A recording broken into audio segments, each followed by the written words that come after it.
How important is sleep? Are you making sleep a priority? Are you getting enough good quality sleep? If your answer is no to any one of those, this is what may be happening to you without you even realizing it. Hey there, I'm Anneli. I'm a registered nurse and a brain advocate and a woman in her late 50s who wants to help other women stay healthy and full of life. I'm going to cover 5 areas that may be affected by your quality of sleep. And the first one is, why do I feel tired when I wake up? Number 2 is brain fog or poor memory. Number 3 is, why do I have a nap when I slept 8 hours last night? Number 4 is, why do I feel emotionally drained or just over emotional? And number 5, I could eat forever and I'm never full. If you're curious about any of those, then watch the video and I'm going to give you a little bit of an explanation on each of those topics. The topic of sleep is something that is close to my heart. Being a shift worker for a couple of decades, it's something that I know I was really lacking in and realized somewhere along the line that being a healthcare worker, being a nurse, working in critical care areas, it was quite amazing to find out that I was actually shortening my lifespan and leaving me exposed and basically giving me a higher chance of getting chronic illness because of the shift work that I was doing. Not only does shift work and the lack of good proper sleep and the good quality sleep leave you predisposed to a shorter lifespan, but you're really at risk for higher incidence of getting those horrible chronic diseases like Alzheimer's, which basically shorten your life also.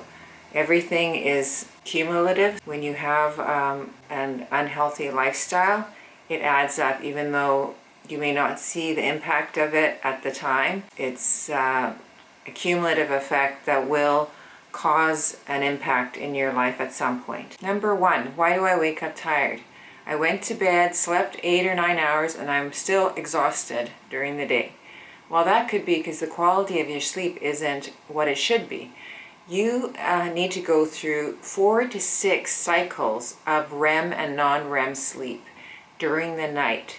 Those cycles can last about 90 minutes each.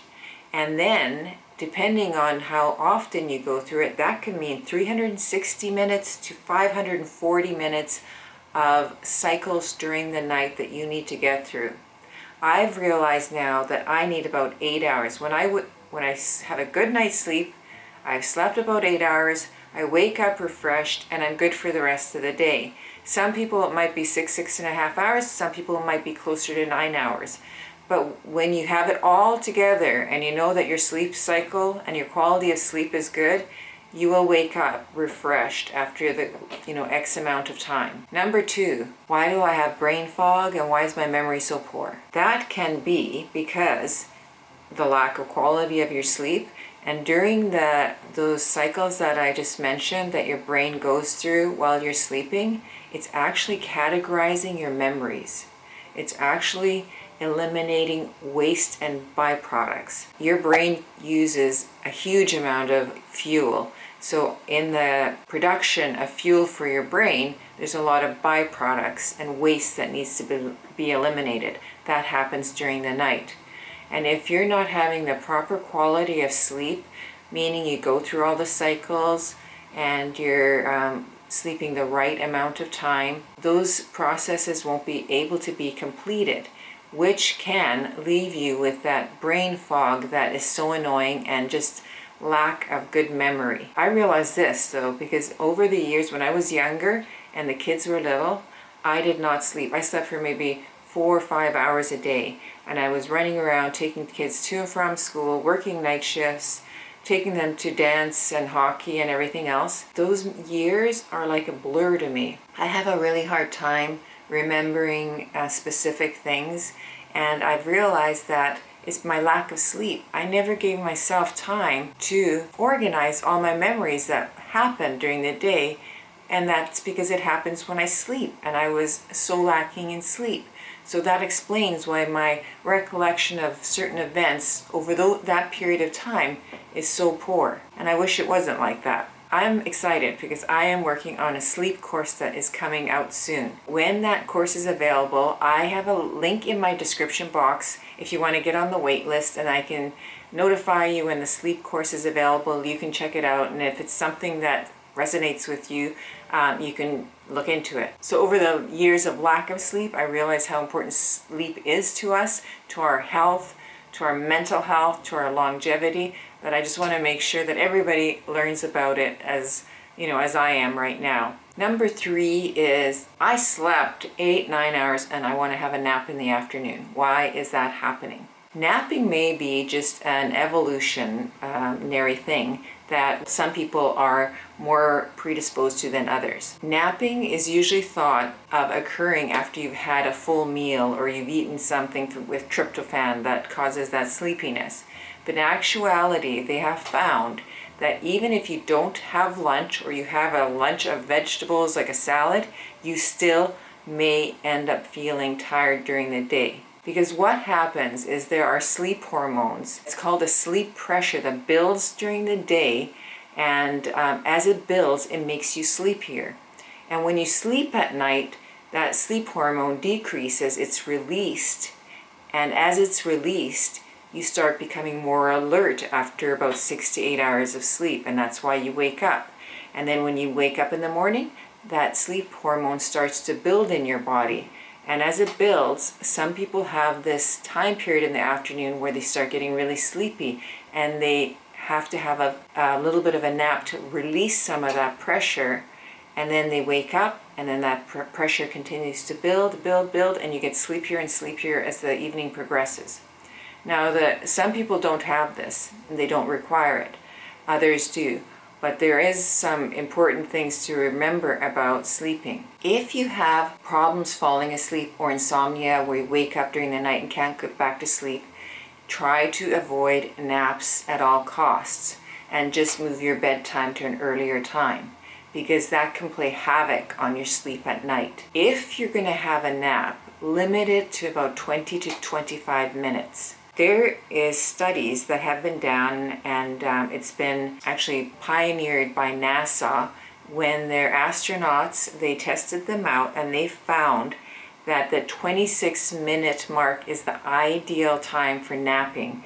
And because it improved their mission performance by over 30%, and overall daytime alertness by 50%. Even 17 minutes of napping had a significant improvement in learning, they have found in studies. If you nap too late in the day, then what happens is you'll have trouble falling asleep earlier in the evening or at your routine bedtime. So the suggestion is have your nap completed 6 to 7 hours before you would want to go to sleep at night. So for instance, if you want to go to sleep at 10, don't nap after 2 and 3 in the afternoon, and limit it to that 20-25 minute window. Sometimes if you go through that full cycle of sleep, the 90 minutes, you wake up with a sleep hangover. I used to have that when I worked night shift. I'd have my 4 or 5 hours of sleep, which was not nearly enough for me, so I would feel sick after I woke up. It's I don't know if anybody's had it, but it's not a nice feeling. Napping is good if you need it, if you're the type of body that requires it, but only for a certain amount of time and early enough in the afternoon so it doesn't affect your quality of sleep at night. Number 4 is, why do I feel emotionally drained or just over-emotional all the time? Well, that could be to a lack of REM sleep. REM sleep has been correlated to almost all mental health and psychiatric disorders. Somebody that has mental health disorder or issue or psychiatric condition, and it has been correlated that their REM sleep is also affected. You do need those cycles to go through during your sleep for mental health reasons also. And if you're lacking in that, it can make you feel very teary, very emotional, and just also can affect your mood, causing depression. The 5th thing that it can also affect is your appetite. So not only does it do all those things, it can make you feel like you're completely starving all the time and you never can get full. Here's another one. This is another one that I can attest to, being a night shift worker, a lack of sleep.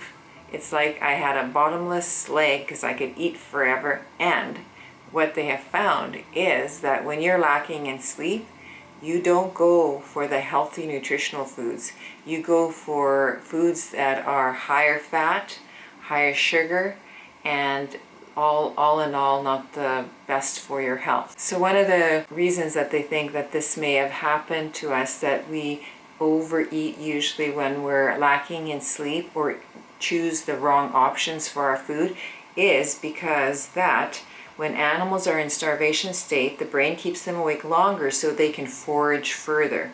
So therefore, the brain doesn't get enough sleep. When the brain doesn't get enough sleep, it thinks it's in a state of starvation and increases our desire for food so that we can forage and hunt better. What they have discovered, which is astonishing, and I can see this happening, when the hunger hormones are leptin and ghrelin. It's like gremlin, which it should be. Leptin sends a signal that signals that you're full, and ghrelin is the one that revs up and makes you feel hungry. So those two hormones do go in opposite, reverse direction when you're lacking in sleep. So you're constantly starving. Your hunger is revved up.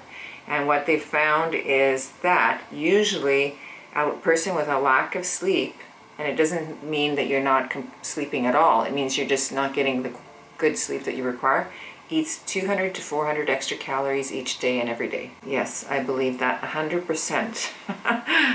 And a sleep-deprived brain moves you towards impulsive eating. Yes to that one too. So it's our prefrontal cortex, which is responsible for impulse control. It shuts down by lack of sleep. And the deep brain, which is the more primitive brain, becomes hyperactive and hyper-responsive to highly desirable, unhealthy foods.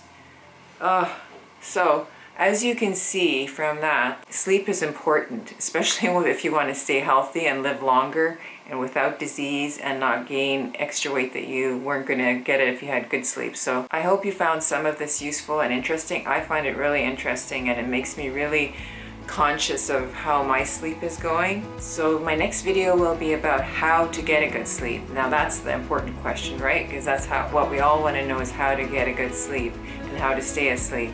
But if you're interested in my morning routine that I anchor with essential oils, watch this video next. And if you're interested in Alzheimer's disease, watch this video. And I'll see you in the next video. Have a great week. Stay healthy. Bye.